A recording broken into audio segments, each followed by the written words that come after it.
$3.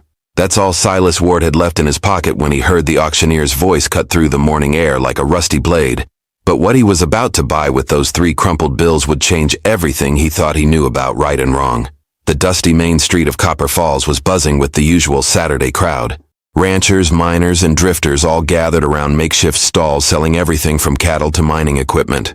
Silas had come to town for supplies, nothing more. He needed rope, maybe some coffee if he had enough left over. His weathered hands gripped the reins of his horse as he surveyed the chaos of the weekly market. That's when he saw the crowd gathering near the old grain warehouse. Men were pushing forward, voices getting louder, excited. Silas had seen enough auctions to know the sound of bidding, but something felt different about this one. The voices carried an edge, a hunger that made his stomach turn. He dismounted and walked closer, his boots crunching on the dry earth. Through the gaps between shoulders and hats, he caught sight of what they were bidding on. A young Chinese girl, barely more than a child, stood on a wooden crate like livestock. Her black hair hung in matted strands around her face and her clothes were little more than rags. But it was her eyes that stopped Silas cold. They held a terror so deep it seemed to echo in his chest. The auctioneer, a greasy man in a stained vest, was calling out numbers. $2, $2.50. The bidders weren't looking at her face. They were looking at her like she was a tool, something to be used and discarded. Silas felt his jaw clench as he recognized some of the men in the crowd. Ranch owners who worked their hands to death. Mine foremen known for their cruelty. A man in a black coat raised his hand. $3. The auctioneer's gavel was already rising when Silas heard his own voice cut through the noise. $3.50. The words had left his mouth before his brain could stop them. Every head in the crowd turned to stare at him. The girl's eyes found his, and for a moment, the world went silent. The auctioneer looked confused. This wasn't how these things usually went. Silas wasn't known for bidding on anything, let alone this. But the man's greed won out over his confusion. Going once, going twice. The gavel came down with a sharp crack that seemed to split the morning in half. But Silas quickly realized he'd made a terrible mistake. He only had $3 in his pocket, not $3.50. And now every eye in that crowd was on him, waiting to see what the quiet rancher planned to do with his purchase. The girl was still staring at him, and he could see a new kind of fear creeping into her expression. Fear of him. The crowd was getting restless. Silas could feel their eyes boring into him as he stood there, frozen by the weight of what he'd just done. The auctioneer cleared his throat impatiently, his hand extended for payment. $3.50. Money Silas didn't have. His mind raced as he reached into his pocket, fingers closing around the 3 crumpled bills. He could feel sweat beating on his forehead despite the cool morning air.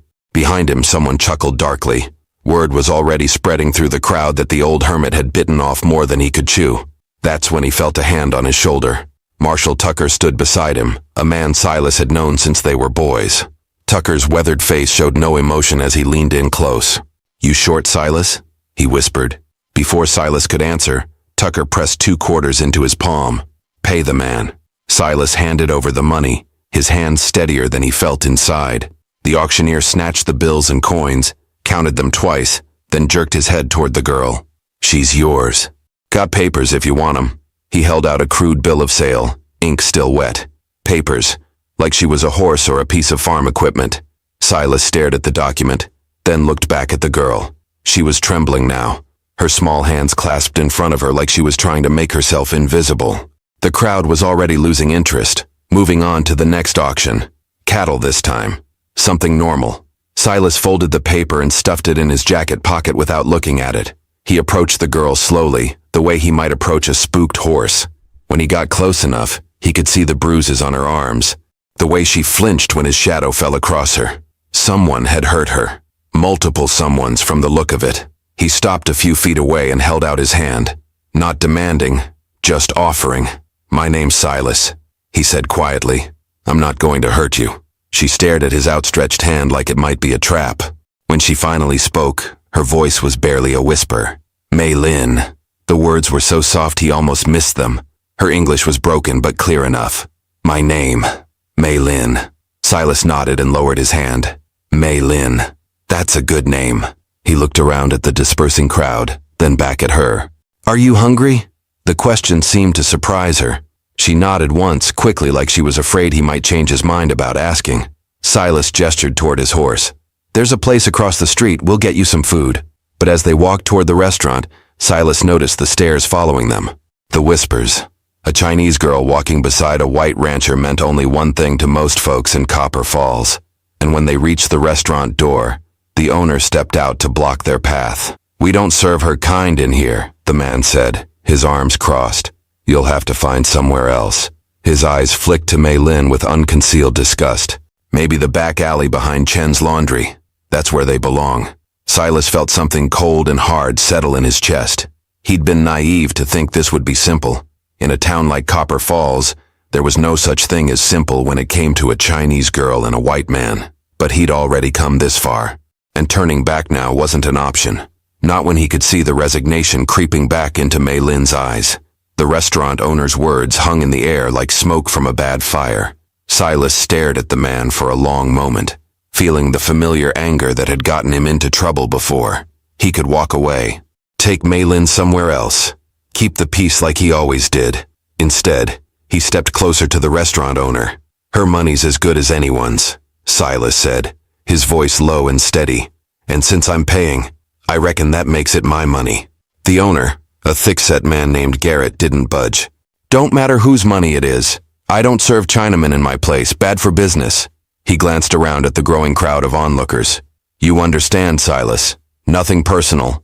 But it felt personal. Standing there with Mei Lin behind him, Silas could feel her shrinking back, trying to disappear again. The same look he'd seen on her face at the auction, like she expected the world to treat her as less than human.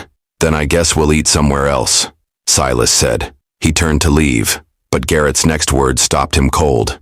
"Might want to be careful, Ward. People are already talking about what you bought at that auction. Questions about what you plan to do with her." Garrett's smile was ugly. "Wouldn't want folks getting the wrong idea about your intentions." The threat was clear.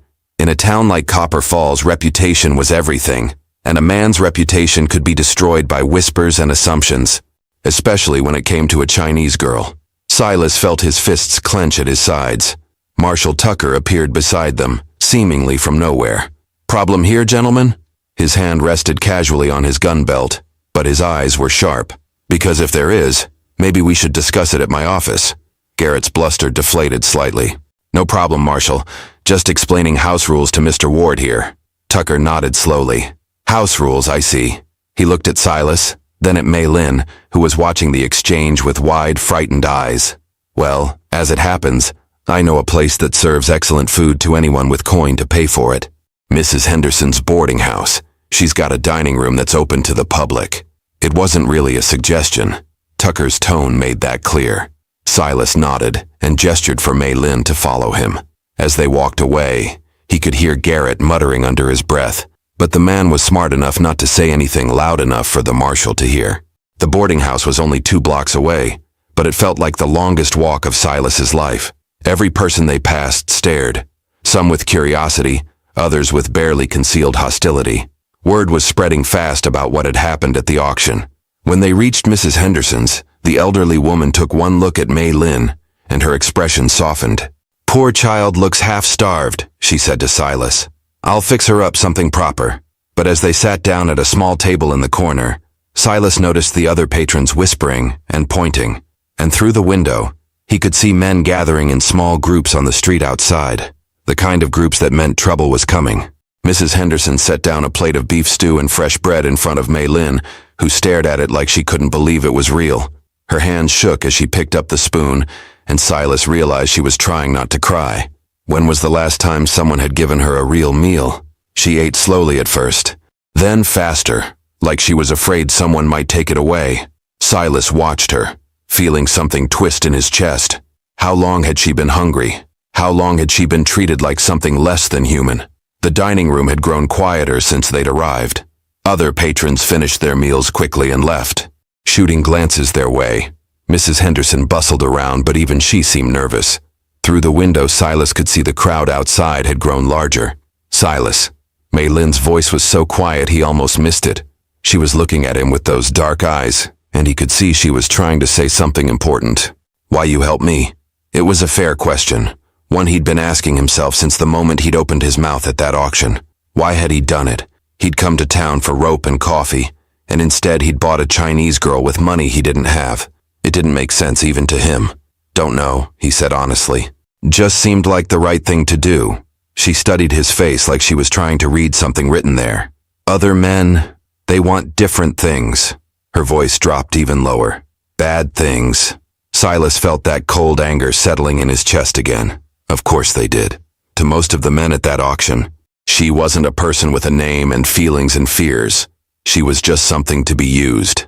"I'm not like other men," he said. Before Mei Lin could respond, the front door of the boarding house burst open. 3 men walked in, and Silas recognized them immediately. Cord Jennings, who owned the biggest ranch in the territory. His son Blake, mean as a snake and twice as dangerous. And Frank Morrison, who ran the mining operation east of town. They weren't here for dinner. Cord scanned the room until his eyes found Silas and Mei Lin. His face was red with anger as he stalked over to their table. "Ward, what the hell do you think you're doing?" Silas set down his coffee cup carefully. "Eating dinner. You got a problem with that?" "My problem," Cord said, his voice rising, "is that you just made every decent family in this town look like fools, bidding on a Chinese whore like she's worth something." The words hit the room like a physical blow. Mrs. Henderson gasped from behind the counter. Mei Lin's face went pale, but she didn't look away. Silas stood up slowly, his chair scraping against the wooden floor. "Watch your mouth, Jennings." Blake stepped forward, his hand resting on his gun. "Or what, old man? You gonna fight all of us over some yellow skin? If you were Silas, what would you do? Back down to protect Mei Lin from more trouble, or stand your ground and risk everything getting worse? Tell me in the comments. I need to know which side you'd choose, because what Silas decided next would determine whether either of them made it out of Copper Falls alive. "I reckon," Silas said quietly, "a man's worth isn't determined by the color of his skin. Same goes for a woman." Frank Morrison laughed, but there was no humor in it. "You gone soft in the head, Ward? Or maybe you just been alone on that ranch too long." His eyes flicked to Mei Lin with disgust. "Either way, this ends now." The tension in the room was thick enough to cut with a knife. Blake's hand hovered over his gun, and Silas could see the eager gleam in the young man's eyes. Blake had always been looking for an excuse to prove himself, and here was Silas, alone and outnumbered. But before anyone could draw iron, Marshal Tucker stepped through the doorway. His boots rang against the wooden floor as he surveyed the scene. "Gentlemen," he said calmly, "I hope we're not about to have trouble in Mrs. Henderson's establishment." Cord turned to face the marshal, his face still flushed with anger. "Tucker, you need to put a stop to this. Ward's brought shame on this whole town with his purchase." Tucker's eyes flicked to Mei Lin, who was sitting perfectly still, her hands folded in her lap. Then he looked back at Cord. "Last I checked, what a man does with his own money is his own business. Assuming it's legal, of course." "Legal?" Blake spat. "What's legal about buying a Chinese girl like she's cattle?" "Well now," Tucker said slowly, "that's an interesting question. See, I've been doing some thinking about that auction, and I can't help but wonder, where exactly did those folks who were selling her get the legal right to do so?" The room went silent. Silas watched as the implications of Tucker's words sank in. If the people running the auction didn't have legal ownership of Mei Lin, then the whole thing was illegal, which meant everyone who'd bid on her was potentially part of a crime. Frank Morrison cleared his throat nervously. "Now hold on, Marshal. We were just trying to, that is, you thought you could buy a human being like she was a piece of livestock," Tucker finished. "And now you're upset because Silas here outbid you." He stepped closer to the 3 men. "Makes a man wonder what your intentions were." Cord's face was turning purple. "You can't seriously be taking his side in this." "I'm not taking anyone's side," Tucker said. "I'm just pointing out that if there's any crime been committed here today, it wasn't by Silas Ward." His hand rested on his gun belt. "Now I suggest you gentlemen move along before I start asking more questions about that auction." Blake looked like he wanted to argue, but his father grabbed his arm. "Come on," Cord muttered. "This isn't over, Ward." After they left, the dining room felt like it could breathe again. Mrs. Henderson let out a shaky sigh and began clearing tables with nervous energy. Tucker pulled up a chair and sat down across from Silas and Mei Lin. "They're not wrong about one thing," he said quietly. "This isn't over. Word's spreading fast, and not everyone's going to see things the way I do. He looked at Mei Lin with kind eyes.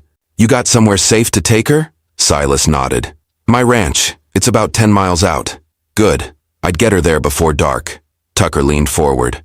But Silas, you need to understand something. What you did today, it's going to make enemies. People who'll want to hurt both of you just to prove a point. Through the window, Silas could see more men gathering in the street. Their voices were getting louder, and some were pointing at the boarding house. The mob was growing, and their intentions were becoming clearer by the minute. The crowd outside was getting uglier by the minute. Silas could hear voices through the window, angry words that made his blood run cold. Someone shouted about teaching lessons and putting people in their place. Another voice called for running the Chinese girl out of town on a rail. Tucker stood and walked to the window, his face grim.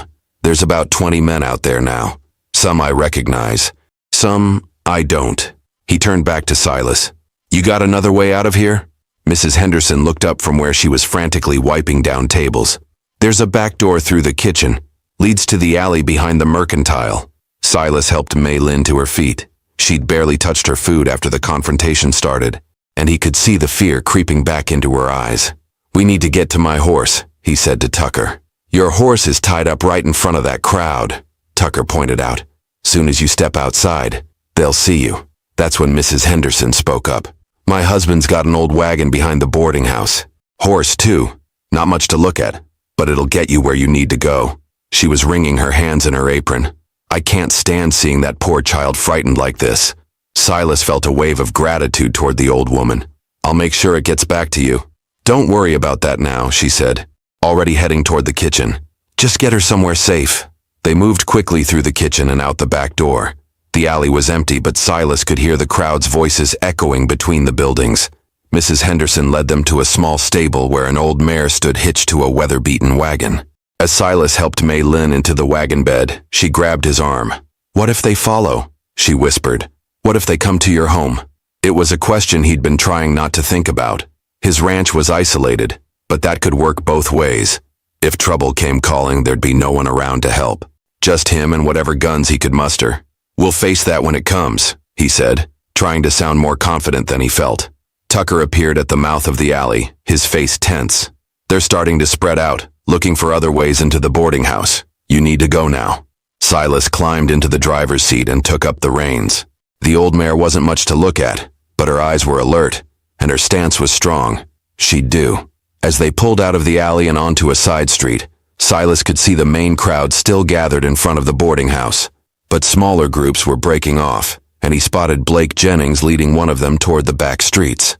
They'd made it 3 blocks when Silas heard the sound he'd been dreading. Hoofbeats, coming fast.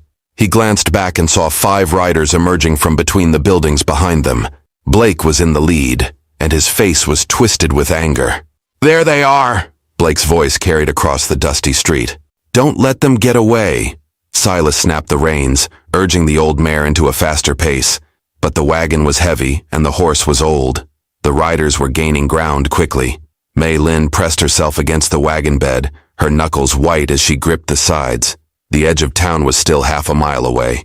At this pace, they'd never make it before the riders caught up. Silas's mind raced, trying to think of options.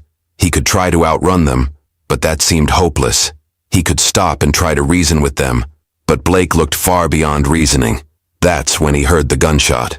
The bullet whined past his ear and splintered the wooden seat beside him.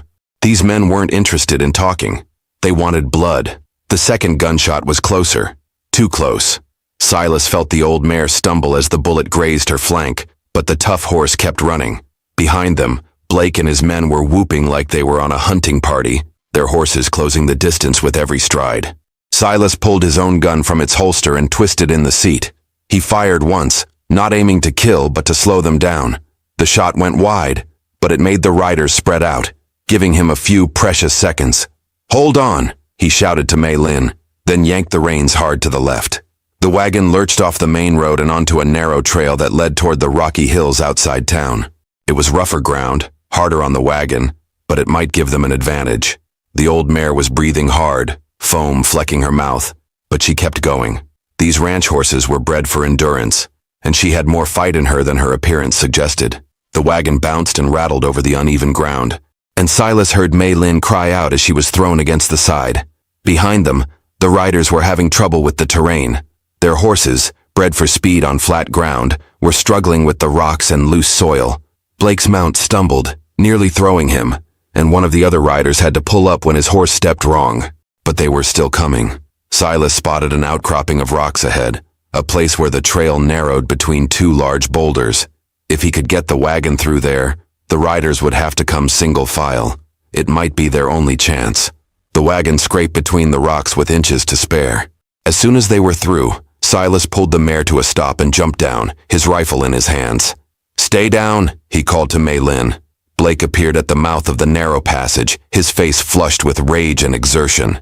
"You can't run forever, Ward. Send out the girl and we might let you ride away." "Go to hell," Silas called back, raising his rifle.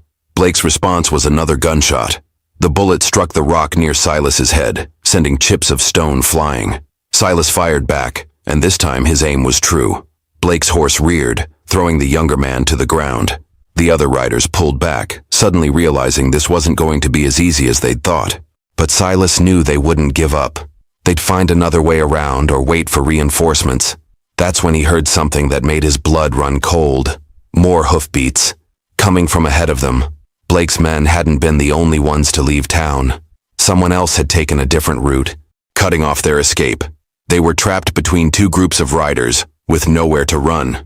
The rocky outcropping that had protected them was about to become their prison, and as the sun began to sink toward the horizon, Silas realized this might be where both their stories ended. He looked at Mei Lin, huddled in the wagon bed, and made a decision that would change everything. Silas reached into his jacket and pulled out the folded paper the auctioneer had given him, the bill of sale. With hands that weren't quite steady, he tore it into pieces and let the wind scatter them across the rocky ground. "What you do?" Mei Lin whispered, watching the paper fragments blow away. "Setting you free," Silas said simply. "Really free. No papers, no ownership. You're your own person now." But freedom wouldn't mean much if they didn't survive the next few minutes. The riders from ahead were getting closer, and Blake was back on his feet, gathering his men for another assault. That's when Marshal Tucker's voice rang out across the rocks. "That's far enough, boys." Silas looked up to see Tucker and 3 deputies riding hard from the direction of town. The marshal had his gun drawn and his face was set in hard lines. The riders who'd been approaching from ahead suddenly found themselves caught between Tucker's guns and the rocky outcropping. "Marshal," Blake called out, trying to sound reasonable.